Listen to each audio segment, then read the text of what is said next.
हमारा। दर्शक महानुभाव, आज हामी रोल्पाको कोट गाउँमा पुगेका छौँ। कोट गाउँमा आउँदाखेरि हामीलाई एउटा सरप्राइज मिलेको छ र हामीले उहाँलाई पनि सरप्राइज दिन गइरहेका छौँ। खास गरी हामी कोट गाउँमा योभन्दा पहिला पनि आइसकेका छौँ, तर त्यही कुरा आज फेरि दोहोरिनेवाला छ र यति बेला त्यही कुरा हामीलाई सरप्राइज बन्दैछ भने हामी उहाँको लागि सरप्राइज बन्दैछौँ। योभन्दा पहिला हामीले वर्षाको भिडियो खिचेका थियौँ र उहाँको भिडियोलाई धेरैजनाले मन पराइदिनु भएको थियो। उहाँको भिडियोमा धेरैजनाले लाइक गर्नुभएको थियो, धेरैजनाले कमेन्ट गर्नुभएको थियो। आज फेरि म कोट गाउँमा आउने एउटा अवसर मिल्यो र यति बेला मैले उपारी बारीको पातामा साग टिप्दै गरेको वर्षालाई देखिरहेको छु र उहाँलाई आज हामीले सरप्राइज दिनेछौँ, ताकि उहाँलाई थाहा छैन हामी कोट गाउँमा आएका छौँ भन्ने कुरा। यो उहाँलाई सरप्राइज हुनेछ भने हामी पनि छुट्टै कामले कोट गाउँमा आएका थियौँ, तर हामी कोट गाउँमा आउने बेला उहाँले देखिसकेपछि यो मनले मानेन। उहाँसँग थोरै कुराकानी गर्न मन लागेको छ र उहाँले यद्यपि गीत गाउनुभयो भने उहाँको गीतहरू पनि सुन्नेछौँ। बाँकी आउनुहोस् वर्षालाई भेटौँ। हाम्रो वर्षा म्याडमलाई मैले देखिरहेको छु उता बारीको पातामा साग टिपिराख्नु भएको छ। उहाँलाई भेट्छु आज र उहाँलाई यो सरप्राइज हुनेछ उहाँलाई, र उहाँको गीत यति मिठा छन्, उहाँको भाका हामीले सुन्ने प्रयास गर्नेछौँ। उहाँले लोक भाकाहरू त यस्तो खतरा गाउनुहुन्छ नि दर्शकहरू। आज यो एउटा सरप्राइज छ उहाँलाई चाहिँ। हो वर्षा म्याडम, हजुर सर नमस्कार। है नमस्कार, आराम हुनुहुन्छ? हजुर आरामै। कहाँदेखि आउनुभयो र?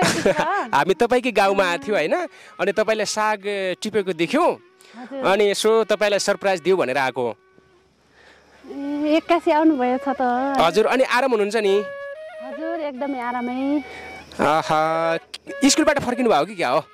हजुर भर्खर आएको। अब यो पानीले केही पनि गर्न दिँदैन, अनि पानी परिहाल्छ अहिले। चेन्ज नगरेर साग टिप्न लाग्छु त सर। हजुर दर्शक महानुभाव, वर्षाले यति मिठो आवाजमा गीत गाउनुहुन्छ। योभन्दा पहिला पनि उहाँसँग कुराकानी गरेका छौँ। आज फेरि संयोगले यो ठाउँमा भेट भएको छ। उहाँले साग टिप्दै गर्नुभएको रहेछ। हामी यो ठाउँमा हिँडिरहेका थियौँ, यो बाटोमा हिँडिरहेका थियौँ र उहाँले भेटिसकेपछि उहाँको मुखार बिन्दुबाट एक दुईवटा गीत सुन्नुपर्छ भन्ने पक्षमा छु। के छ म्याडम, गीत गाउन सकिन्छ एउटा दिँदा? दर्शकहरूले तपाईँको गीत खुब रुचाइदिनु भएको थियो।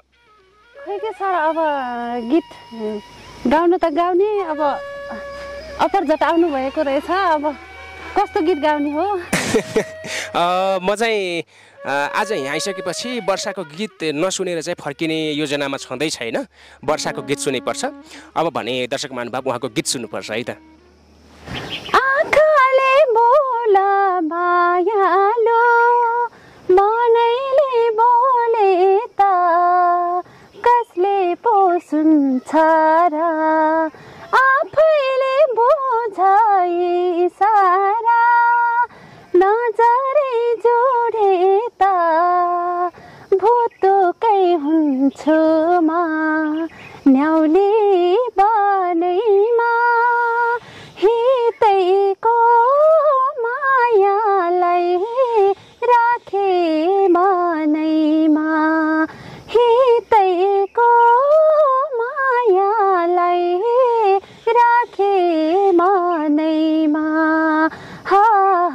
न्याउली बनैमा हितैको मायालाई राखे मनैमा, हितैको मायालाई राखे मनैमा।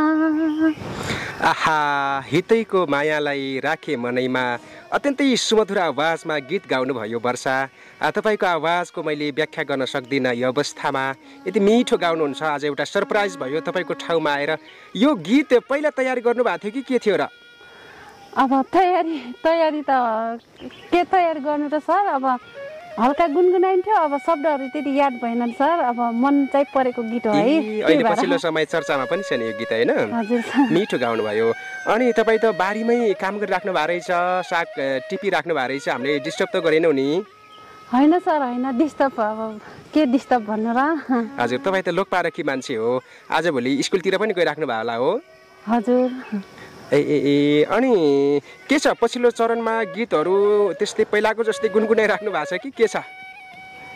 अब कहिलेकाहीँ गाइन्छ र त्यस्तै त हो। अब गाइन्छ। गीत गाउने मान्छेलाई त हामीले गीत तयारी गर्नुहोस् भन्नु पनि पर्दैन। त्यो हिसाबले पनि मलाई भरोसा थियो कि हामीले तपाईँले देख्न बित्तिकै यहाँले त केही न केही गीत पक्कै आउँछ, उहाँले भेट्नुपर्छ भन्ने हिसाबले चाहिँ तपाईँले भेटेका हौँ। तपाईँले भेटिसकेपछि यति गीतले मात्र पुग्छ जस्तो पनि लाग्दैन। हाम्रो दर्शकहरूले हेर्दै हुनुहुन्छ, उहाँले अलिक गीत सुन्न चाहनुहुन्छ होला जस्तो लाग्छ मलाई। यद्यपि आउँछ भने अर्को गीत गाउनुहुन्छ? अब खै झ्याप्पै अब भनेको बेला मनमा त आउँदैन। पुरानो गाउँछ न त पुरानो भाका भन्नुभयो है? हजुर। हुन्छ, सुरु गर्नु न, हामी सुन्छौँ है। हामी मात्र सुन्दैनौँ, हाम्रो दर्शकले पनि सुन्नुहुन्छ। हजुर हुन्छ। यो दाजुको मिरे मिरे आँखा, मिरे मिरे आँखा, कस्तो मेरो बिगार्यो दिमाग नरो मायालो। मिरे मिरे आँखा, मिरे मिरे आँखा, कस्तो मेरो बिगार्यो दिमाग नरो मायालो। आहा, कस्तो मेरो बिगार्यो दिमाग नरौ मायालु। यति मिठो गाउनु भएको छ। हजुरको मायालु सायद परदेशमा हुनुहुन्छ। हामी पहिला पनि तपाईँसँग कुरा गरेका थियौँ हो? हजुर। आउनुभएको छैन नि? आउनु भएको छैन। उहाँले समर्पण गरेर गाउनुभएको हो त्यो गीत? होइन, गीत मन पर्थ्यो। उहाँले पनि सम्झेको भन्नु के, मन दुख्ला फेरि। ठिक छ, हामी आएको देखेर तपाईँलाई सरप्राइज भएन अथवा अचम्म मान्नु भएन? हजुर, अचम्मै नै भए, अचम्मित नै भए। त्यही त, हामी त उहाँ त डराउनुहुन्छ कि के हो, को आयो भनेर ढुङ्गाले हान्नुहुन्छ कि भन्ने पनि लागेको थियो। उतै अब म त क्लासभित्रै बसिरहेको नि, अब कहाँ सुनि त राखेको थिएँ त्यहाँ टिचिङका। तपाईँहरू त टिचिङ गर्न आउनु भएको नि हाम्रो स्कुलमा? हो हो, हामीले देख्नु भएको थियो। हजुर हो। अब त्यस्तो त हो, अब तयारी पनि छैन, त्यस्तो हुँदैन होला भन्ने सोचेको थिएँ। त्यही त, हामी फेरि कन्टिन्यू पनि हान्नौँ नि त, होइन? हजुर। अनि तपाईँले यस्तै कक्षा कोठामा पनि गीत गाएर बालबच्चाहरूलाई पढाउनुहुन्छ होला हो? हजुर, हल्का फुल्का। यही गीतबाट पढाउने बेला विद्यार्थीहरूले झन् अलिकति एउटा खालको ध्यानाकर्षण पनि हुन्छ होला, होइन? हजुर, एकदमै। अब गीतबाट सिकाएपछि त्यो अनुभव हामीलाई पनि छ। अब हामीलाई पढाउने शिक्षक हुनुहुन्थ्यो, एउटा सोसल शिक्षक युवराज जीएम सरले पनि हामीलाई यस्तो धेरै जसो यस्ता, जस्तै युवराज दर्पण जीएम? हजुर, उता उहाँको के सुनिल स्मृति। ए हजुर सर। हजुर, हामीलाई गीतको माध्यमबाट सिकाउनुहुन्थ्यो के। उति बेला अहिले पो अब छ स्थानीय तहमा, जस्तै प्रदेश छ, त्यतिखेर त विकास क्षेत्र थियो। विकास क्षेत्रका नामहरू पनि गीतबाटै सिकाउने गर्नुहुन्थ्यो।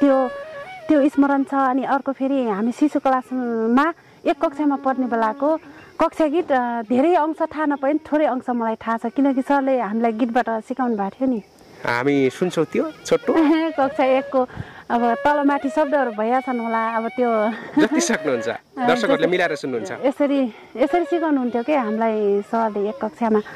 मैले चाहिँ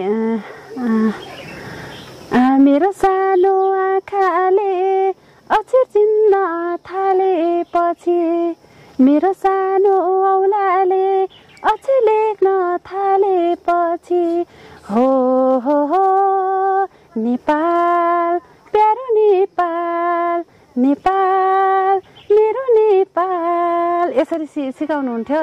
अब सायद गीतबाट सिकाएको भएर पनि होला, सायद धेरै बुझ्न पनि सकिन्छ। तपाईँलाई पनि राम्रो लाग्छ, होइन? तपाईँ आफै सङ्गीत पारखी मान्छे हो।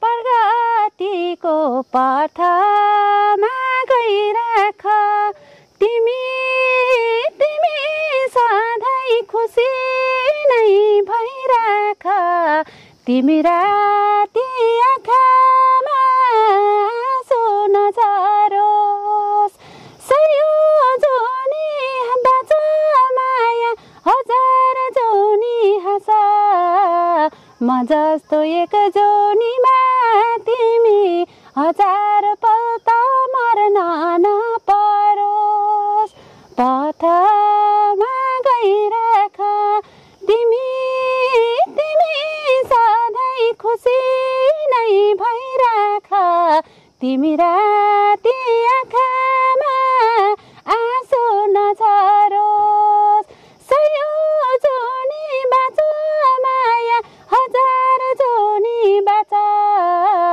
म जस्तो एक जोनीमा तिमी हजार पल त मर्न नपरोस्। अत्यन्तै सुमधुर आवाजमा गीत गाउनु भएको छ, खुसी लागेको छ। कोडो फुल्यो बारीमा मकै फुल्यो जमरा साँच्चै घुम्छ फुलमा पापी भमरा साँच्चै घुम्छ फुलमा पापी भमरा कोडो फुल्यो बारीमा मकै फुले जमरा साँच्चै घुम्छ फुलमा पापी भमरा साँच्चै घुम्छ फुलमा पापी भमरा मकैको जमरा फुलको रसलिनलाई होला डुल्दैछ भमरा मकैको जमरा फुलको रसलिनलाई होला डुल्दैछ भमरा। कति मिठो गाउनुभयो। यति मिठो आवाजमा गीत गाउने मान्छेले किन एउटा गीत रेकर्ड गर्नु भएको छैन? तपाईँलाई रहर छैन त्यो गर्न? रहर छ छनलाई अब रहर भएर मात्र पनि हुँदैन रहेछ। अब हेरौँ बिस्तारै। अब अहिले पारिवारिक जिम्मेवारीहरू पनि छ होइन? हजुर। अहिले तपाईँको जन्मस्थान कहाँ भन्नुभयो रहेछ चाहिँ? मेरो सुनसरी 5 कसला। कसलामा जन्मिनु भएको हो? जुबाङ। हजुर हजुर। अहिले चाहिँ कर्मको रूपमा चाहिँ अहिले कोटगाउँमा हुनुहुन्छ होइन?